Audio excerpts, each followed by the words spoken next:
चिराग तले अंधेरा कहानी।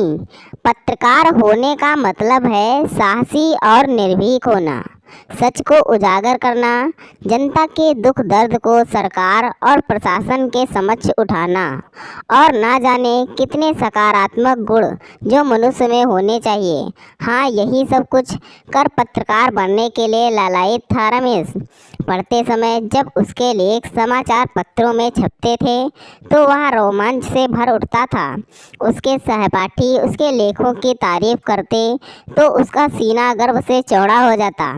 बहुत पढ़ लिख कर उसने पत्रकारिता को ही जीवन का उद्देश्य बनाया। उसने बहुत नाम वाले एक दैनिक समाचार पत्र में नौकरी ज्वाइन कर ली। रोज दोपहर बाद 2 बजे से रात 2 बजे तक अखबार में काम करता। शुरुआत में उसे काम में बहुत मज़ा आता। वह खबरों के संपादन और लेखन में बड़ी निपुणता से पूरे मनोयोग से काम करता। धीरे धीरे काम के दौरान ही उसे अनेक अनुभव हुए। पहला अनुभव उसके लिए बड़ा झटका था। संपादकीय पेज पर उसके प्रभारी श्रीमान गुप्ता जी काफ़ी बुजुर्ग थे। बकौल गुप्ता जी अखबार के स्थानीय संपादक से उनके बहुत अच्छे रिश्ते थे। गुप्ता जी पत्रकारिता जगत में काफ़ी लंबा अनुभव भी रखते थे। ग्रामीण डेस्क की खबरों में गुणवत्ता बनाई जाए, इसके लिए संपादक जी ने उन्हें खास जिम्मेदारी दे रखी थी। यूं तो गुप्ता जी बहुत ही वाचाल थे, लेकिन निर्णयों को लेकर हमेशा संशय में रहते थे। यह बात धीरे धीरे रमेश को समझ में आने लगी थी, इसलिए वह गुप्ता जी की कार्यशैली को लेकर काफ़ी सतर्क रहता था। गुप्ता जी पूरी खबर ध्यान से नहीं पढ़ते थे, लेकिन हर उप संपादक के शीर्षक में जरूर रद्दोबल कर देते। ऐसा वो 90% मामलों में करते। कई दफ़ा उन्होंने अनर्गल शीर्षक देने की भी गलती कर दी, लेकिन चालाक और वाचाल इतने कि उस गलती के लिए उप संपादक को दोषी ठहरा देते थे और खुद बच निकलते। रमेश करीब 4 माह में उनकी हर अदा से धीरे धीरे वाकिफ़ हो चुका था। लिहाजा जब वो उसके शीर्षक में बदलाव करते तो उसे वह एक बार फिर देख लेता। एक दिन एक फ़ोटो के कैप्शन में रमेश ने भव्य यात्रा लिख दिया। गुप्ता जी को पता नहीं क्या सूझी, उन्होंने भव्य यात्रा को काटकर शव यात्रा लिख दिया। यह कैप्शन जब कंपोजिंग रूम में गया तो हंगामा मच गया। गुप्ता जी तो वरिष्ठ थे, साथ में वाचाल भी। झट उन्होंने इसका ठीकरा साथी उपसंपादक पर फोड़ना चाहा। हालांकि पर्चे पर उनकी ही हस्तलिपि थी, लेकिन उन्होंने उसे अपना मानने से इनकार कर दिया। चूँकि कोई और उस गलती की जिम्मेदारी लेने को तैयार नहीं था, सो उनके हाथ पांव फूल गए। उनकी बातों से सभी साथियों को पता चला कि उक्त गलती पर संपादक और यूनिटी के महाप्रबंधक दोनों बहुत नाराज हैं। पिछले करीब 1 हफ्ते से ऐसी गलतियों की भरमार होने की शिकायत मिलने पर उन दोनों ने कड़ी नाराज़गी जताई। साथ ही यह फरमान जारी कर दिया कि ज़्यादा गलती करने वाले साथी को संस्थान से बाहर रास्ता दिखा दिया जाए। ग्रामीण डेस्क के 4 में से 2 अत्यधिक गलती को लेकर पहले से ही निशाने पर थे। ऐसी दशा में वे इस ताज़ी गलती को अपनी मानने को तैयार न थे।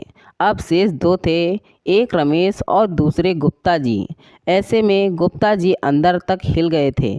उनमें इतना साहस शेष न रहा कि वह सच को स्वीकार कर मामले का अंजाम सुन और देख लें। उन्हें नौकरी भी कुछ ज़्यादा प्यारी लग रही थी। शब्दों में शहद घोलकर वे रमेश को कुछ खास बातें शेयर करने के लिए कार्यालय में ही एक तरफ बुलाकर ले गए।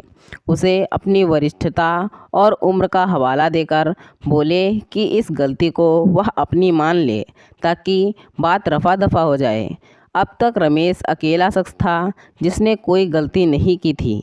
ऐसे में उसे नौकरी से निकाले जाने की संभावना न्यूनतम थी।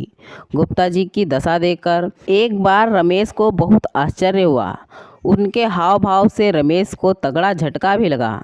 उसे सामने दिख रहा था कि कैसे कैसे डरे और सहमे लोग पत्रकार के रूप में कार्य कर रहे हैं। वो सच को कहने से भी घबराते हैं।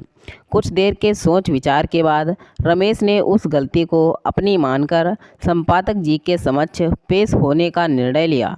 वह खुले और निश्चल मन से संपादक जी के केबिन के पास पहुंचा।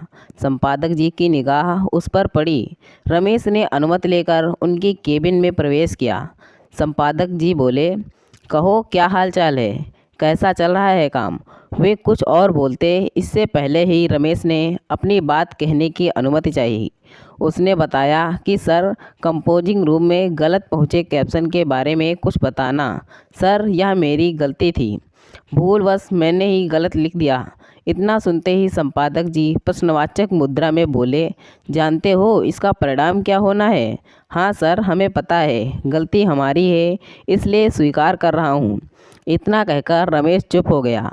उधर संपादक जी ने कंपोजिंग रूम से वह पर्चा मंगवाया जिस पर कैप्शन लिखा था। उसमें पूर्व में लिखे शब्द में कटिंग की गई थी। पूर्व और बाद के शब्दों की राइटिंग अलग अलग थी। कटिंग के बाद लिखे शब्दों की ओर इंगित कर संपादक जी ने पूछा, क्या यह भी तुमने लिखा है। रमेश चुप रहा। संपादक जी बोले, हमें उस व्यक्ति की तलाश है जिसने सही को गलत किया।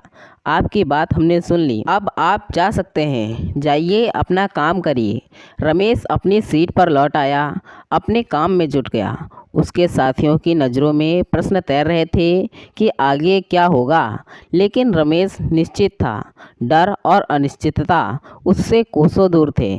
अलबत्ता वह अपनी धुन में अपना काम निपटा रहा था। इस बीच देर तक उसके दिमाग में दीपक तले अंधेरा मुहावरे की पंक्तियां घूम रही थी, जिसे वह बुदबुदा भी रहा था।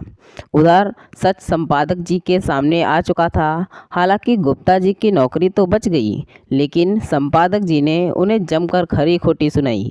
घटना ने रमेश को समझा दिया कि पत्रकारिता जगत में सब निर्भीक लोग ही काम करते हों, यह कतई ज़रूरी नहीं।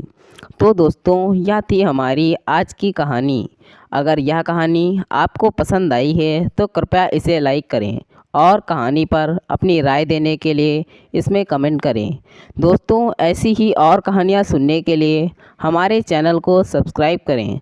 धन्यवाद दोस्तों। Thanks for watching this video.